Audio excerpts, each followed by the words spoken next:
ډاکټر تاسو ته د څه دپاره درکوي دا شربت کوم ته چې انټامایزول ویلی شي کله چې ستاسو ماشوم بیمار شي.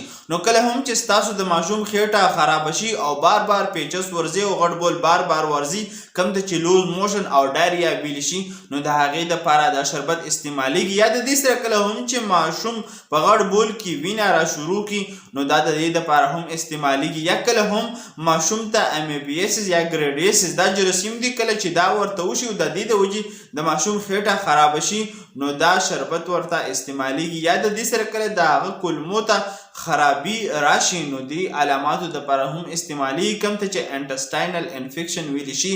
یا کله د امیبا جراثیم د هغه ینې طرف ته روان شي او ینې طرف ته ځي نو په دې دوران کې هم د علاماتو دپاره دا شربت استعمالیږي کوم ته چې انټامایزول ویلی شي.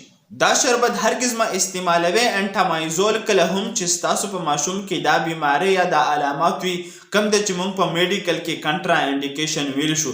کله هم چې ستاسو ماشوم دا شربت وڅکي او د هغه په وجود باندې الرجي راولي خارښ راولي نو په دې دوران کې به تاسو هرگز نه استعمالوي. دې نه علاوه که چیرې زنانه استعمالوي نو اولنۍ 3 میاشتې د خملي چې وي نو په دې دوران کې تاسو دا نشئ استعمالولی. یا که چیرې ستاسو ماشوم ته د ینې ډېره سخته بیماري وي او ینه یې خرابوي نو په دې دوران کې هم نشي استعمالولی. یا د دې نه علاوه که چیرې ستاسو ماشوم ته د وینې بیماري وي نو په دې دوران کې هم تاسو نشئ استعمالولی.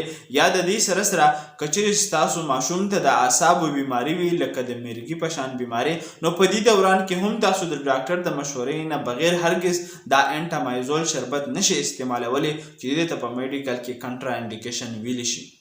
د دې شربت نقصانات شته دی کوم ته چې ساید افیکټ ویلی شي. که چیرې تاسو دا شربت بغیر د ډاکټر د مشورې نه استعمال کړو یا تاسو اوورډوز کړو کوم ته چې انټامایزول ویلی شي او دا ساید افیکټ یې د نش برابر وي خو دا بیا هله راولي کله چې ستاسو په ماشوم باندې دا شربت زیات شي چې دا زړه کچه کولی شي کوم ته چې نوزیا ویلی شي او الټې راوستلی شي کوم ته چې ومیټینګ ویلی شي او په خېټه باندې درد هم راوستلی شي کوم ته چې ابډومینل پین ویلی شي. دې سره سره د ژبې ذایقه چینج کولی شي کوم ته چې میټالیک ټیسټ ویلی شي او د دې سره سره په ماشوم باندې لږ شانتې سر هم ګرځېدی شي کوم ته چې ورټیګو ویلی شي.